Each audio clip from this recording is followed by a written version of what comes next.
दोस्तों, केदारनाथ धाम एक ऐसा धाम है जिसके बारे में हर कोई जानना चाहता है और इसकी लोकप्रियता व प्रसिद्धि को देखकर हर किसी के मन में ये प्रश्न जरूर उठता है कि आखिर केदारनाथ में ऐसी कौन सी बातें हैं जो वहाँ के मंदिर को इतना खास बनाती है। इसीलिए आज हम आपको केदारनाथ मंदिर से जुड़े एक दो नहीं बल्कि 10 ऐसे रोचक फैक्ट बताएंगे जिन्हें जानकर आप आश्चर्यचकित रहे बिना नहीं रह पाएंगे। आइए आज की इस वीडियो को शुरू करते हैं। दोस्तों, फैक्ट नंबर 1, केदारनाथ का सबसे बड़ा रोचक फैक्ट है यहाँ पर स्थित शिवलिंग। यह शिवलिंग त्रिकोण के आकार का एक बड़ा पत्थर है जिसे भगवान शिव के बैल रूपी अवतार का पीठ वाला भाग माना जाता है। यह शिवलिंग मानव निर्मित ना होकर प्राकृतिक है जो धरती में से प्रकट हुआ था। इस शिवलिंग के निर्माण के पीछे महाभारत के समय काल की पांडवों व भगवान शिव से जुड़ी कथा प्रचलित है। इसमें महाबली भीम शिव के बैल रूपी अवतार के पीछे वाले भाग को पकड़ लेते हैं, जिस कारण वो भाग वहीं रह जाता है। बैल के 4 भाग 4 अन्य स्थानों पर प्रकट होते हैं।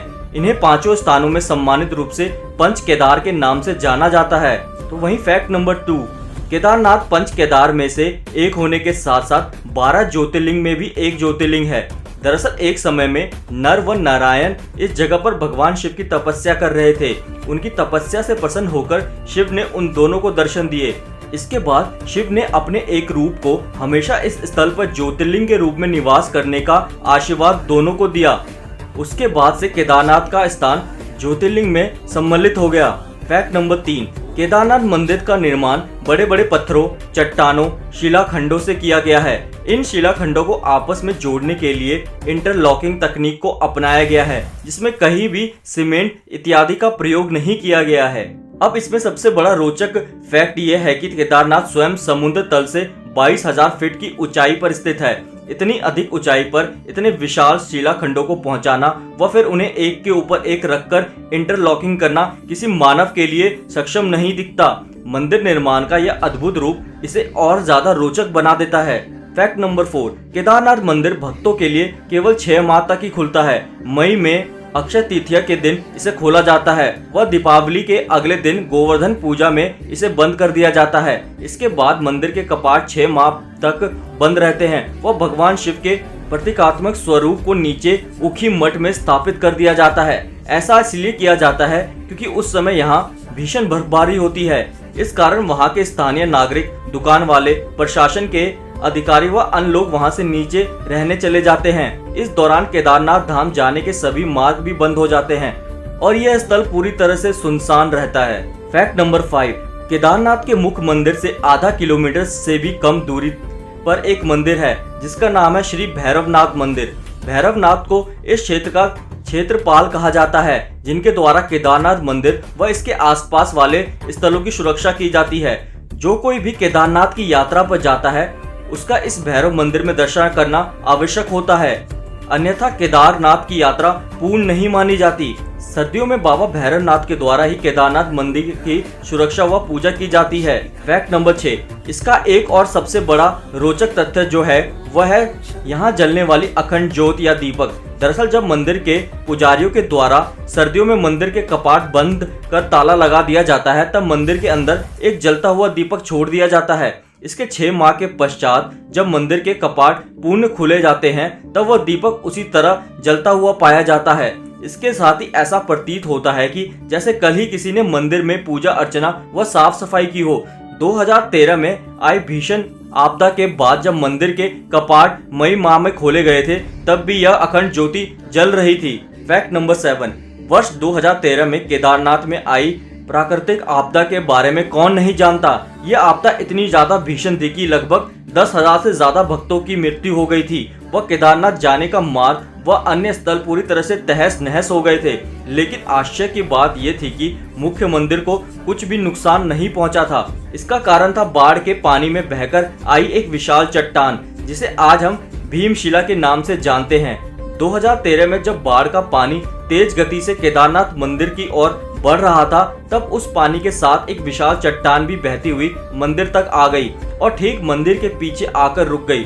बाढ़ का पानी उस चट्टान से टकराकर 2 भागों में बट गया वो मंदिर के दोनों ओर से निकल गया। इस कारण मंदिर को कुछ नुकसान नहीं हुआ था। यह एक चमत्कार ही था जिसे संपूर्ण विश्व ने देखा था। फैक्ट नंबर 8, केदारनाथ ने न केवल 2013 की प्राकृतिक आपदा ही नहीं झेली थी, बल्कि 400 वर्ष तक यह मंदिर बर्फ में ढका रहा था। जी हाँ दोस्तों, सही सुना आपने। वाडिया इंस्टीट्यूट हिमालय देहरादून के द्वारा एक शोध किया गया जिसमें बताया गया था कि 13वीं शताब्दी से लेकर 17वीं शताब्दी तक इस जगह पर भीषण बर्फबारी हुई थी। उस बर्फबारी में न केवल केदारनाथ मंदिर बल्कि संपूर्ण क्षेत्र बर्फ में दब गया था। तब 400 वर्षों तक केदारनाथ मंदिर पूरी तरह से बर्फ में ढका रहा था। उसके बाद 17वीं शताब्दी में बर्फ हटने के बाद मंदिर पुनः देखने में आया और फिर से यहाँ की यात्रा शुरू कर दी गई। मंदिर की दीवारों पर बर्फ से ढके होने के निशान आज तक देखे जा सकते हैं। फैक्ट नंबर 9, केदारनाथ मंदिर से जुड़ा एक और रोचक तथ्य जिसे जुड़ा हुआ है वह है यहाँ के पुजारी। सदियों पहले जब भारत की भूमि पर आदि शंकराचार्य ने जन्म लिया था, तब उनके द्वारा केदारनाथ मंदिर का पुनः निर्माण किया गया था। साथ ही उनकी समाधि भी केदारनाथ मंदिर के पीछे ही स्थित है। आदि शंकराचार्य के द्वारा केदारनाथ मंदिर की देखभाल व पूजा अर्चना का कार्य कर्नाटक राज्य के वीराशैव जंगम समुदाय के ब्राह्मणों को सौंप दिया गया था।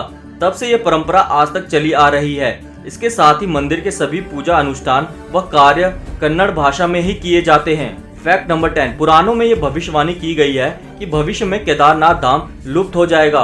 उनके अनुसार नारायण की शक्ति से पहाड़ों का आपस में मिलन होगा और इस क्षेत्र पर स्थित सभी धाम लुप्त हो जाएंगे, जिनमें केदारनाथ व बद्रीनाथ मुख्य है। पहाड़ों के आपस में मिलन से इन धामों के मार्ग लुप्त हो जाएंगे व यह एक रहस्य बनकर रह जाएगा। पुराणों में यह भी कहा गया है कि इसके बाद एक नया धाम बनेगा जिसे भविष्य बद्री के नाम से जाना जाएगा। दोस्तों, ये थे केदारनाथ से जुड़े 10 ऐसे फैक्ट जिनके बारे में कोई नहीं जानता। आप 1-2 फैक्ट के बारे में जानते होंगे, लेकिन हर फैक्ट के बारे में कोई नहीं जानता। इसीलिए हम आपके लिए केदारनाथ और बाबा से जुड़ी ये 10 फैक्ट के बातें लेके आए हैं, जिससे कि आपको भी केदारनाथ के बारे में कुछ जानने को मिलेगा। और आप भी अगर केदारनाथ गए होंगे या फिर कभी जाओगे तो इस बात को आप जरूर नोटिस करना। दोस्तों, अगर आप भी महादेव के सच्चे भक्त हो तो कमेंट सेक्शन में हर हर महादेव लिखना मत भूलना। अगर हमारी वीडियो अच्छी लगी तो वीडियो को लाइक शेयर जरूर कर दें। अगर अभी तक आपने हमारे चैनल को सब्सक्राइब नहीं किया है तो चैनल को सब्सक्राइब करके बेल आइकन जरूर प्रेस कर दें, जिससे कि हमारी हर एक नई वीडियो की नोटिफिकेशन आपको मिल सके सबसे पहले।